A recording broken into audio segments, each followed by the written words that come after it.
talk with me from a design aesthetic. How would you describe your design aesthetic, and how did you bring that into Showhouse and a showroom? I'm all about a mix, vintage and new pieces. I'm really passionate about art. So for Alden Parkes, I designed the wallpaper, which is a mid-century modern inspired abstract paper.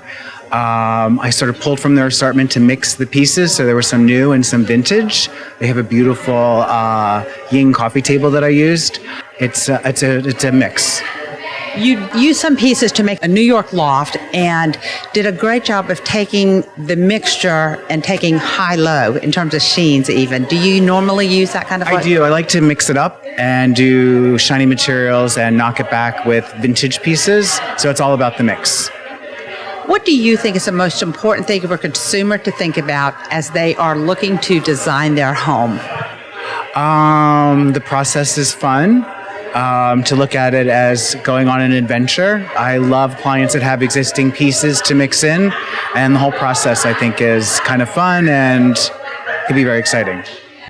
Talk with me as you are working with a client and you're first starting a project. Do you walk into their closet? Do you ask them to do tear sheets? What do you do to make this a fun adventure and project? First thing I do is take cues on how they're dressed. I think you can get a lot from how people are dressed, going into their closet, going through their house. The biggest compliment I get on a design project is that people walk in and it represents the client, but they know that it was done in a professional manner. But I take all my cues from how someone's dressed and the things they like. I think it's a great way to see, because I think working on projects, it's a marriage, because it's a commitment. In the high-end design, it's a 1.5 to 2 year project. A lot of times you're coordinating with the architect and the process is long, so I think it's really good to get to know somebody and take their cues from how they look or how they're dressed, the pieces they have. I love when clients have vintage pieces because I can mix them in. And I always try to have my projects look very layered and as if it was curated and well-traveled. We hear the word layered very often, and many times consumers don't even know what that means. What is layered to you?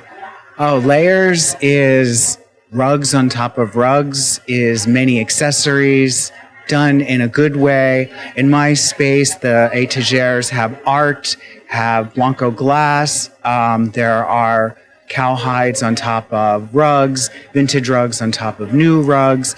So you get a very layered, deep, rich look. You talked about looking at a consumer's clothing and what they're wearing. How do you take different styles, if opposites attract, men and women come together, how do you take different looks and bring that together for a family? Well, there's always different points of view, and like in a marriage, there's give and take, and it's a balancing act. Because a lot of clients have very different tastes. So it is balancing that out and making sure that both point of views are represented. And when we were talking about earlier about fabrics, taking some that are shiny with ones that are flat. It's the same thing with the furniture. It's all about knocking it back. I love mixing very luxe, shiny lacquered pieces with vintage cork or texture. So to me, they complement each other, and the cork knocks back the lacquer. Thank you very much for joining me. I appreciate it. You're welcome.